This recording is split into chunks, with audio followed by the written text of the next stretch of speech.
Purihin po ang Diyos, napakabuti po ng ating Panginoon. Binigyan niya po tayo ng isang muling pagkakataon upang tayo ay magkasama-sama na walang ibang gagawin kundi ang magpuri at magsamba sa ating Panginoong Diyos. At minsan pa po, kami pong lahat ay bumabati po sa inyo ng isang magandang araw, isang magandang umaga po sa ating lahat na naparito upang makasama sa ating gawain. At lalong-lalo na po, minsan pa po ay kami ay nalulugod at nagagalak na wini-welcome ang ating mga kapatiran po na bagong dalo po ngayong araw mula po sa Surigao District Jail. Hello po mga kapatid sa Surigao. Kayo po ay welcome po dito sa ating. Maraming salamat po sa inyong pong pagdalo. Nawa ay hindi po ito yung una at huli, kundi ito po yung panimula po ng patuloy pa po ninyong pagdalo sa gawain. At maraming salamat po sa lahat. Tayo po ay magpatuloy sa ating gawain at makinig po tayo ng maayos po sa salita po ng Diyos na may papabot po sa atin. Dahil ako po ay naniniwala na sa ating pagparito ay hindi lamang po tayo nagpunta at alis na wala pong nangyari sa ating mga buhay. Dahil ang Diyos, marami po siyang ginagawa. Iba po yung ginawa po niya sa nakaraan at iba muli yung gagawin niya sa araw po na ito. Kaya kung kayo po excited mga kapatid, ihanda po ninyo ang inyong mga puso, ang inyong mga buhay at pakinggan po natin ang mensahe ng ating Panginoon. Pero bago tayo magpatuloy, tayo po muna ay manalangin. Hallelujah. Tunay nga po, O Diyos, na Ikaw ay dakila, kamangha-mangha at wala akong katulad. Ikaw ang buhay ng Diyos na aming pinaglilingkuran. At sa iyo lamang po, Panginoon, ang lahat ng purihan, lahat po ng pasalamat at pagsamba. Maraming salamat po, O Diyos, nitong mga salita mo na aming pag-aaralan. Sa umaga pong ito, dalangin po namin at hiling namin ang iyong banal na Espiritu ang siya pong gumabay, ang siya pong magbigay po ng pangunawa sa bawat isa upang aming maintindihan ang lahat ng iyong mga salitang ipapaabot sa amin. Panatagin mo ang aming mga puso at isip para wala pong gumambala at lahat ng iyong mga ipapaabot ay aming matanggap ng buong puso. Salamat po, Diyos, gamitin mo ang iyong lingkod bilang iyong mouthpiece, Lord God, at may hayat po ang iyong salita ng may kalinawan, may katotohanan, para sa kapurihan lamang ng iyong pangalan. Maraming salamat po, Diyos, at ito po ang aming samot dalangin sa pangalan ni Jesus. Amen and Amen. Hallelujah. So sa umaga po ito, mga kapatid, ay hayaan niyo po na maibahagi ko po sa inyo ang mensahe na inilagay po ng ating Panginoon sa ating puso at sisikapin ko po maibahagi po ito sa inyo ng maayos para tayo pong lahat ay alis po na punong-puno po ng biyaya at pagpapala po ng ating Panginoon. Now, ang pamagat po ng ating pag-aaralan ay a time for everything. Or sa Tagalog po ay may kanya-kanyang oras ang lahat ng bagay. Okay? So, there is a time for everything. At nais ko pong buksan po natin ang ating mga Bibles kung meron po tayo. Doon po sa aklat po ng Ecclesiastes o aklat ng mga ngaral. Mula po sa chapter 3, basahin lang natin yung verse 1 at saka verse 2. Okay, pag-flash nga kapatid yan sa screen natin.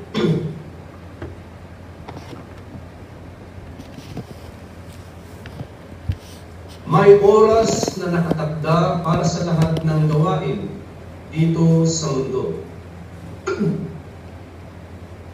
May oras ng pagsilang at may oras ng kamatayan, may oras ng pagtatanim at may oras ng pag-aani. Meron pa pong katuloyan mga kapatid, pero yan lamang po ang ating babasahin dyan. Now, ibig sabihin po mga kapatid niyan, yung ating pinasasabi niya, may oras na nakatakda para sa lahat ng gawain dito sa mundo. Mga kapatid, lahat po ng bagay ay kontrolado po ng ating Panginoon. Amen? Pakialis mo na, brother, mga kapatid.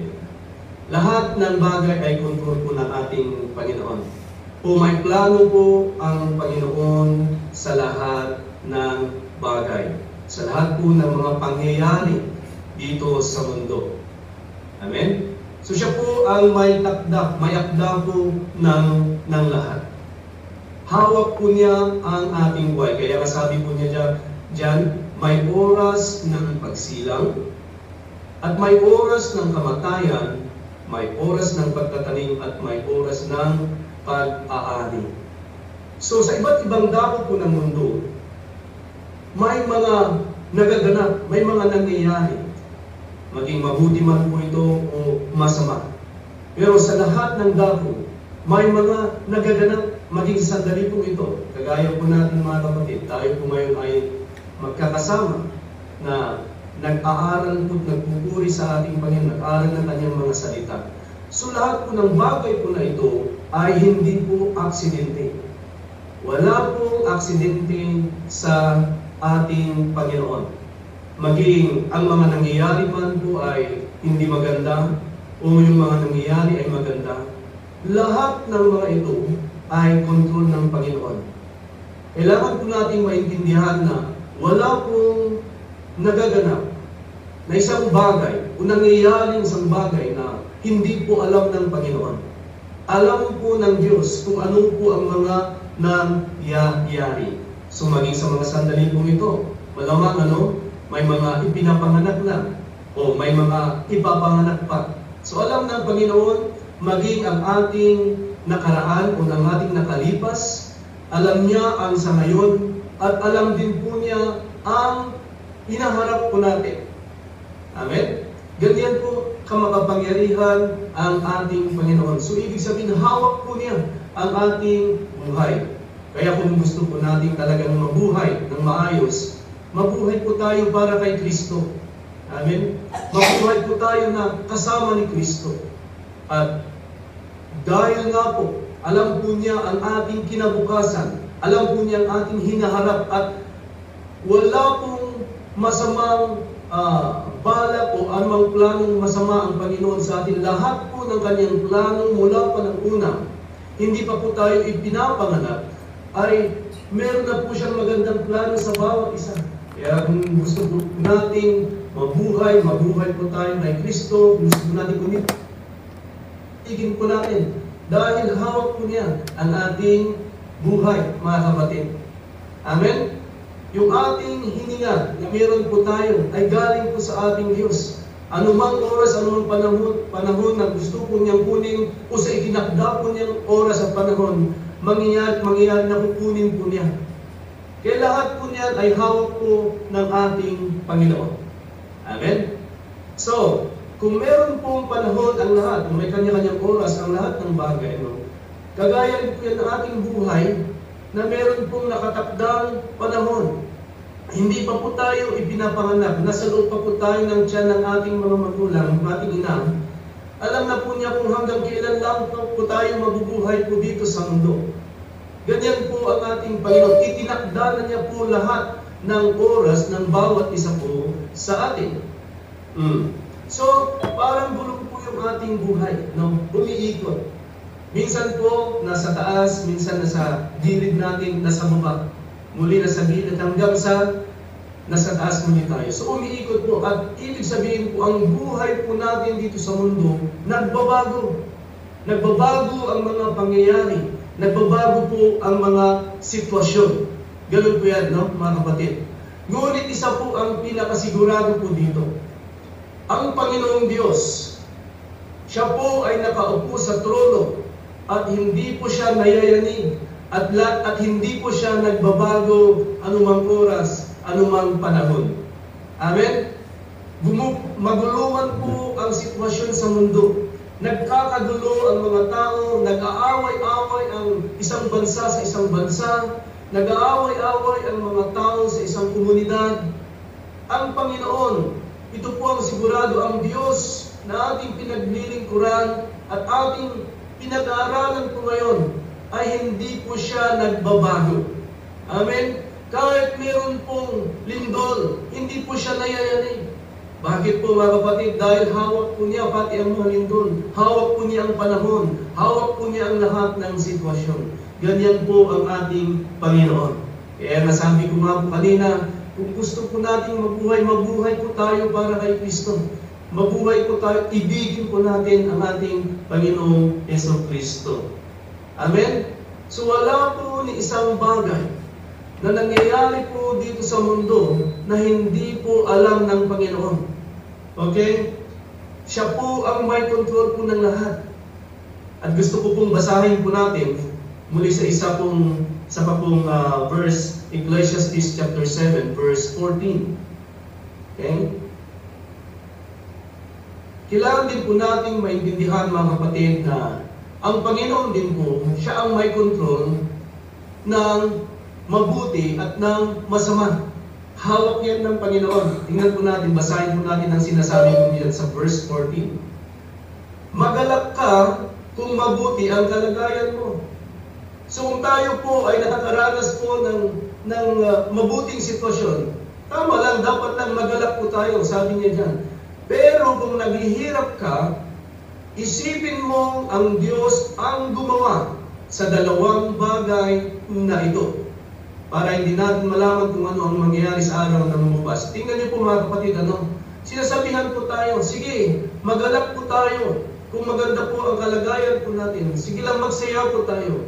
Pero isipin din po natin, sabi niya dyan, na kapag tayo po ay nakakaranas po ng kabigatan o hirap, sabi niya, isipin mo ang Diyos ang gumawa sa dalawang bagay na ito. Hawak po niya o siya po ang gumawa ng mabuting bagay, hawak din po niya ang mga masamang bagay na nangyari po sa ating mga buhay. So ang tanong po mga kapatid, bakit may mga bagay na nangyayaring mabuti at bakit may mga nangyayaring bagay na masama rin po? Ano po kaya ang kadahilanan? Ang sagot ko po dyan mga kapatid, maintindihan po naman natin na may dalawa pong kalooban ng Panginoon. Ito po yung una ay yung perfect will ng Panginoon. At yung pangalawa ay yung permissive will. Kapag tayo po ay nabubuhay po sa perfect will ng Panginoon, sa tama, nabubuhay po tayo sa tamang kalooban ng Panginoon, may experience po natin yung blessing po niya, yung pagkikilos niya sa ating buhay. Pero kung tayo po ay nabubuhay sa permissive will, yun bang pagpapahintulot lang ng Panginoon dahil tayo ay mapilit, gusto natin yung gusto natin, pinagpipilitan natin yung ating gusto. Diyan po pumapasok yung permissive will ng Panginoon. At alam niyo po kung tayo ay nabubuhay sa permissive will ng Panginoon, marami po siyang consequences. Kaya ayaw man po ng Panginoon, hindi man po niya kalooban o kagustuhan na mangyari ito sa ating buhay, pero minsan pinapahintulutan niya, pinapayagan niya na mangyari ito sa ating buhay para tayo ay matuto ng leksyon, magkaroon po tayo ng aral sa ating buhay. Ganyan po mga kapatid. So may mga bagay na nangyayari na hindi maganda sa ating buhay. Bakit po nangyari yan? Pinayagan po ng Panginoon para po sa kadahilanan. Meron pong dahilan, may purpose din po yan kung bakit. Kaya maging yung pagkalagay po ninyo dyan sa loob mga kapatid, mahirap man sa una, at mahirap hanggang ngayon, hindi po madali ang nasa loob na yan. May dahilan kung bakit po pinayagan ng Panginoon na kayo po ay mapasok po dyan sa loob. Okay? Sabihin na po natin na tayo po ay nagkulang, na noong una hindi po natin iniintindi yung pangungusap ng Panginoon sa ating buhay. Nagmamatigas po tayo po ay ginagawa lang natin yung ating mga kagustuhan. Kaya pinayagan ng Panginoon, mapunta po kayo dyan. Dahil meron pa rin po siyang purpose. Basahin po natin sa Ecclesiastes chapter 3. Ito ibalik po natin sa verse 14 po tayo. Yan. Bakit po kaya pinayagan ng Panginoon?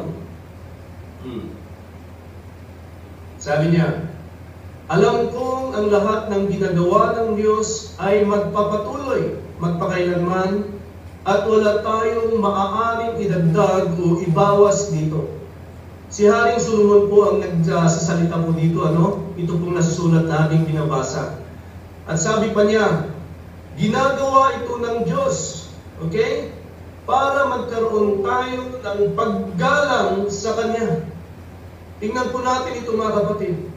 Bakit po pinapayagan ng Diyos na mangyari ang isang bagay, mabuti man yan o masama? Maliwanag po na gusto po niya at nais po niya na tayo ay magkaroon ng paggalang po sa Kanya. Ito yung paggalang na sinasabi na yung holy fear po natin, the fear of the Lord, yung may takot, yung talagang igagalang po natin ang ating Panginoon. Kaya mga kapatid, mapalad po tayo. Ganyan po pala. Aminin po natin na tayo po ay nagkulang. Aminin po tayo na tayo po ay nagkasala sa Diyos. At maaaring napunta po tayo sa lugar po na yan dahil alam po natin na hindi po natin pinapansin ang Panginoon noon. Ngunit ngayon, pasalamat po tayo dahil binibigyan pa rin po niya tayo ng pagkakataon. Pagkakataon para magbago, pagkakataon para makilala po siya, pagkakataon para isuko po natin ang ating buhay sa ating Diyos. Amen? Nais po kasi ng Diyos na ang tao po ay bumalik po sa Kanya. Tayo pong lahat ay nagkasala po sa Diyos. Tayo po ay naligwak, nawala po tayo sa tamang landas patungo po sa Kanya. Dahil po sa gawain ng masama, dahil po sa gawain hindi po kanais-nais. At aminin po natin na nagkulang po tayo sa Panginoon. At binibigyan niya po tayo ng pagkakataon para po tayo ay makapanumbalik po sa Kanya. Kung kaya't ang mga sitwasyon, ang mga pangyayari sa buhay ay meron din pong purpose, meron din pong dahilan.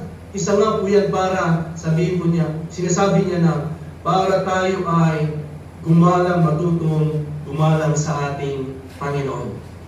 Amen? And sabi pa po niya sa Romans chapter 8 verse 28. Alam natin na sa lahat ng bagay, gumagawa ang Diyos para sa ikabubuti ng mga umiibig sa Kanya, na Kanyang tinawag ayon sa Kanyang layunin. Ito po mga kapatid, sinasabi po niya. Alam natin. So kung hindi mo pa po alam noon, ngayon alam mo na kapatid, na bumikilos o gumagawa ang Diyos para sa ikabubuti ng mga umiibig po sa Kanya. Ibig sabihin po mga kapatid, ano man po ang pinagdaraanan mo ngayon, sitwasyon mo po ngayon, may plano pa rin po ang Diyos. At lalong-lalo na po, kung ikaw ay umiibig po sa Diyos, ngayon kung may panampalataya at iniibig mo ang Diyos, sinasabi po niya sa atin, may ginagawa po ang Diyos. Maging sa sandali pong ito, hindi man po natin nakikita pa, ngunit meron pong ginagawa ang Panginoon. Amen? Meron po siyang ginagawa sa iyong puso, sa iyong buhay po ngayon. Ngayon, mga kapatid, may ginagawa po siya sa iyong puso. At isa po dyan na yung binabago po niya tayo. Ano? So alam natin na sa lahat ng bagay, gumagawa ang Diyos para sa ikabubuti ng mga umiibig po sa Kanya. So masama man po yung nangyayari sa ating kapaligiran, o masama po yung ating nararamdaman, o maganda yung nararanasan po natin, isa lang po ang ibig sabihin niyan, may ginagawa ang Diyos sa buhay mo kapatid. Amen? Meron siyang ginagawa sa iyong puso. Hallelujah. Now, sinasabi po niya dyan, may oras sa lahat ng bagay. Alam niyo po, ang oras po ay napakahalaga. Ito po ay isa pong regalo, napakahalagang regalo ng Diyos sa atin.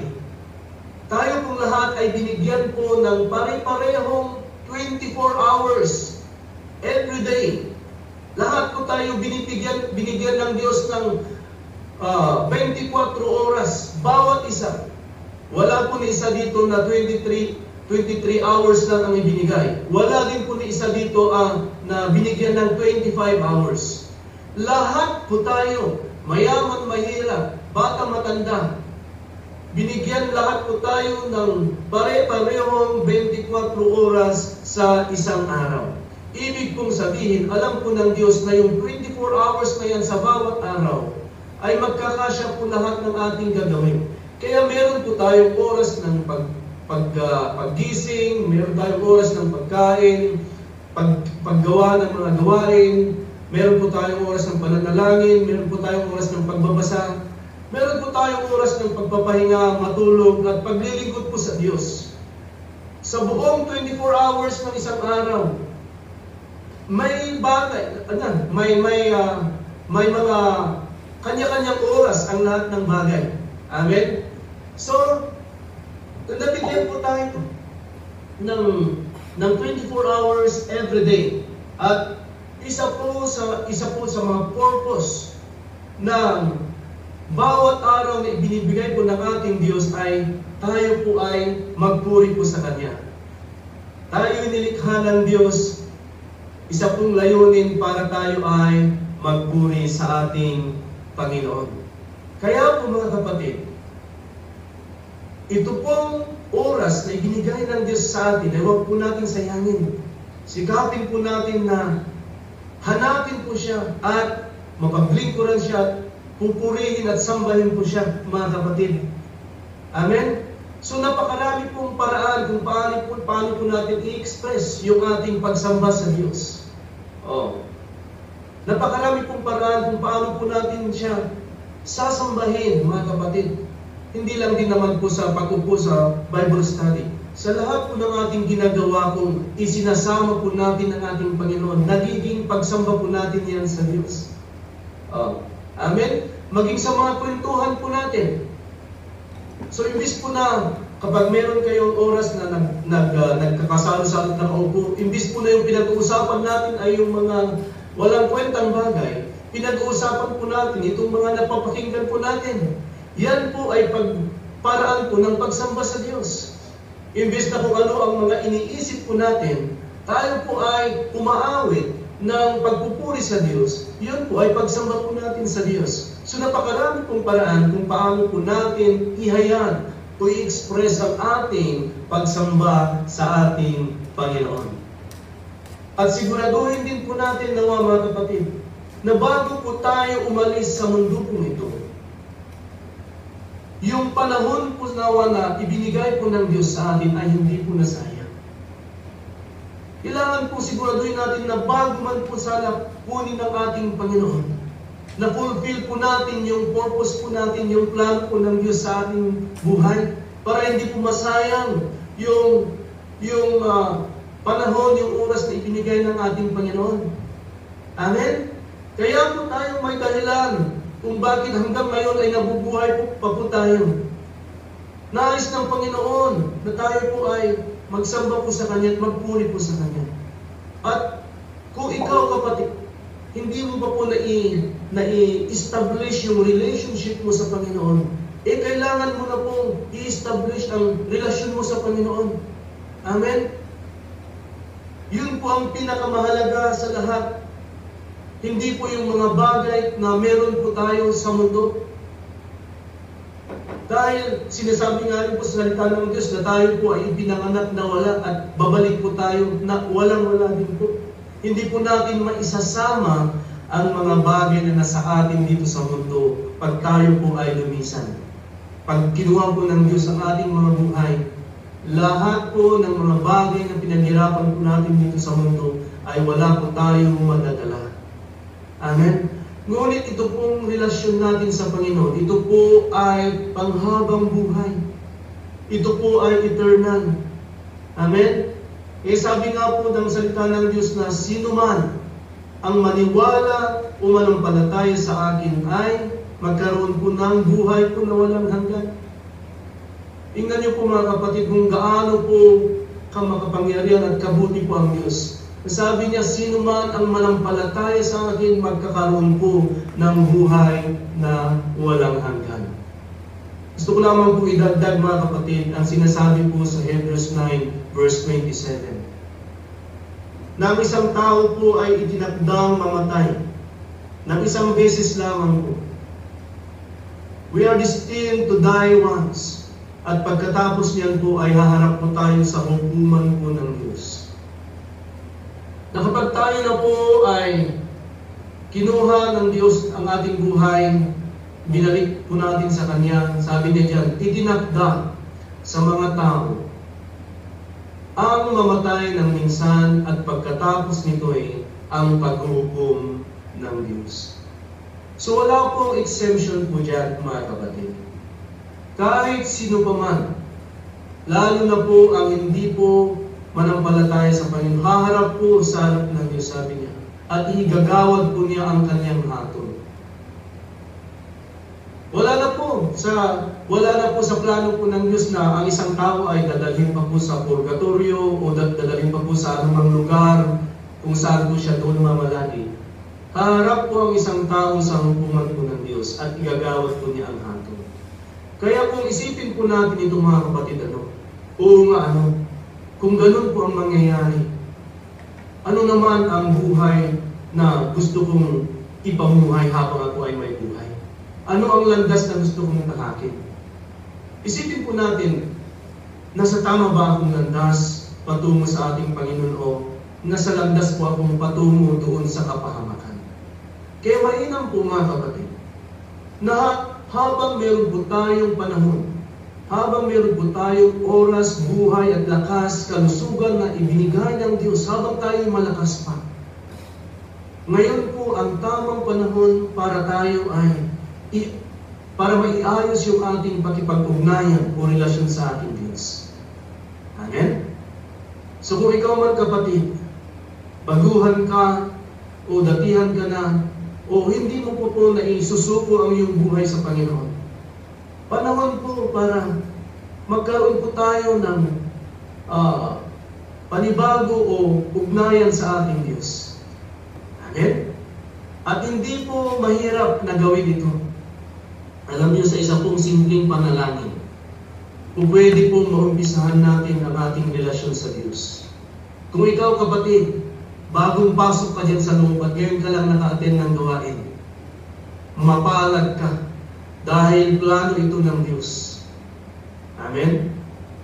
Ito ay plano ng Diyos para sa iyong buhay. Kaya huwag mo sanang pakawalan itong pagkakataon na ibinigay ng Diyos para sa iyo. At maging tayo rin pong lahat, mga kapatid.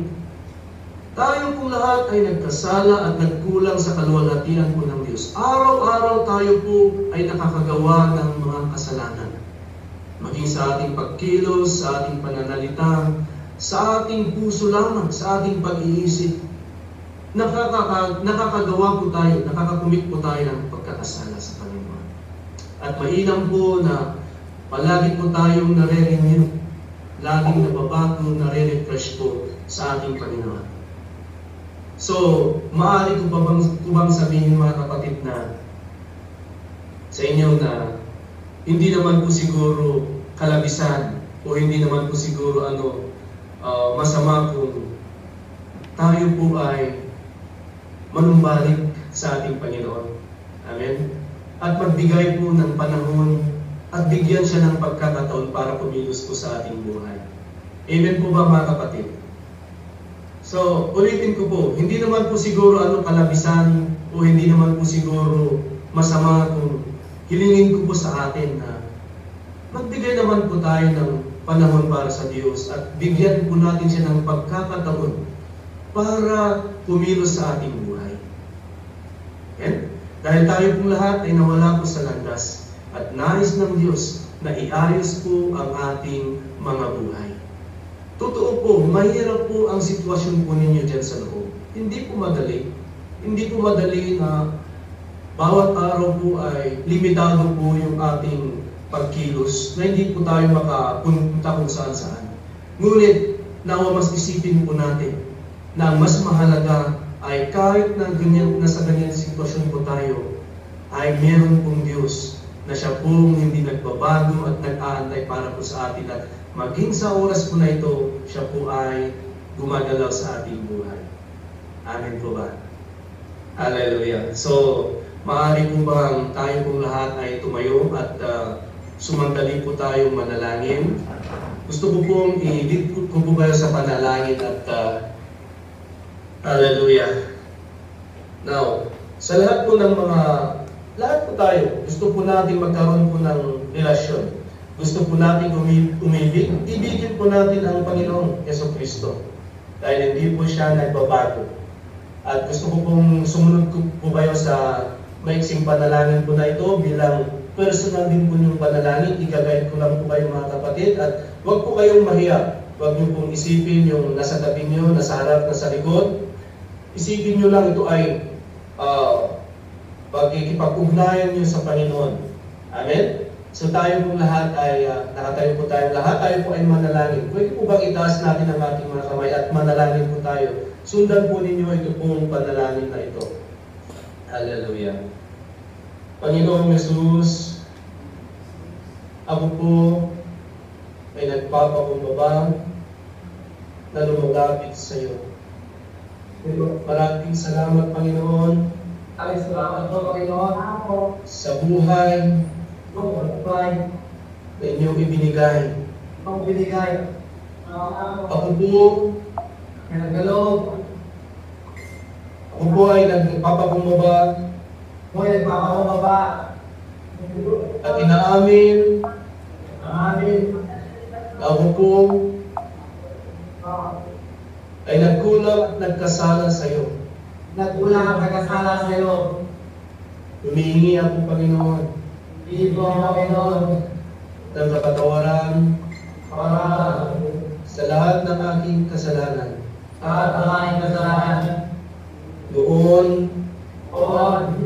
at ngayon, Ngayon. patawarin mo ako, Panginoon. Para po ako, Panginoon. Pinapatawad ko Matawad ko. lahat ng mga nagkasala sa akin. Para nagsasalatan.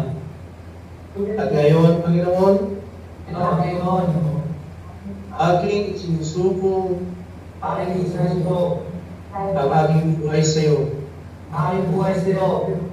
Binubuksan ko ang aking puso Magbulan mo ang aking puso. at ikay aking tinatanggap Hindi ang tinatanggap. bilang Diyos Ng Diyos. at Panginoon. Ikaw ang aking dakilang manggagawa. Ito ang aking dakilang magagawa. At magmula ngayon, Mula ngayon. tulungan mo ako, Panginoon, Tuwan mo ako, Panginoon. na sumunod Sunod. sa lahat ng inyong kalooban. Ang inyong kalooban. Maraming salamat, Panginoon, At salamat po, Panginoon. at ilista mo ang aking pangalan Sa pamahalaan. sa aklat ng buhay. Pinupuri kita, Pupuri kita. sinasamba kita. Salamat po kita. Ito ang aking dalangin O ang manalangin. sa ngalan mo, Panginoong Jesus. Salamat po, Jesus. Amen and amen. Magpatuloy po kayong manalangin. Ang aming Diyos, maraming salamat po sa lahat ng inyong mga anak na tumanggap po sa iyo bilang Panginoon at tagapagligtas. Napakinggan mo po ang kanilang panalangin mula po sa kanilang puso at bukas ng kanilang mga bibig. Nalangin namin, Panginoon, na ikaw ang magpatuloy mula po ngayon. Ikaw ang magpatuloy na kumilos po sa kanila, pakaingatan mo sila, gabayan. Nawa ang kanilang pakipag-ugnayan po sa iyo, O Diyos, ay mas lalalim pa, Panginoon, upang patuloy kanilang makanasan at makita po nila ang tunay po na kahalagahan ng isa pong tao na may ugnayan po sa iyo. Panginoon, hiniling ko po ang iyong biyaya at pagpapala na mapasa aming lahat, Ama. Maraming salamat po, Diyos, at muli po aming ibinibigay ang lahat ng papuri, pagsambang sa inyong pangalan lamang, Panginoong Jesus. Amen at Amen. Hallelujah. Maraming salamat po mga kapatid. Magandang araw at pagpalain po tayong lahat ng ating Panginoon.